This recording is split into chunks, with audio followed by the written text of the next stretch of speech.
1వ తారీఖు కల్లా జీతం ఇచ్చేస్తున్నామని ప్రభుత్వం చెప్తోంది.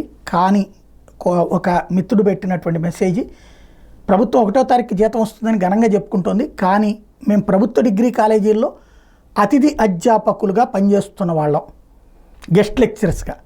మాకు అక్టోబర్ నెల నుండి జీతం రాలేదు. మేము పనిచేసే చోట అయితే ఆఫీస్ సిబ్బంది అసలు మమ్మల్ని పట్టించుకోరు, మా బిల్లుల్ని పట్టించుకోవడం లేదు. కేవలం 2 నెలల నుంచి బిల్లు పెట్టకపోవడం వల్లే మాకు జీతాలు రావడం లేదు. అదేమని అడిగితే మమ్మల్ని టార్గెట్ చేస్తున్నారు. మేము పనిచేస్తున్న కాలేజీలో ఆఫీస్ సిబ్బంది 4 ఉంటారు, ఎవరు పనిచేయరు. ఇదే విషయాన్ని మేము లోకేష్ గారి దృష్టిలో పెడతాం. ఇది ప్రభుత్వ కాలేజీలలో ఉన్నటువంటి, ప్రభుత్వ డిగ్రీ కాలేజీలలో ఉన్నటువంటి గెస్ట్ లెక్చరర్స్ బాధ.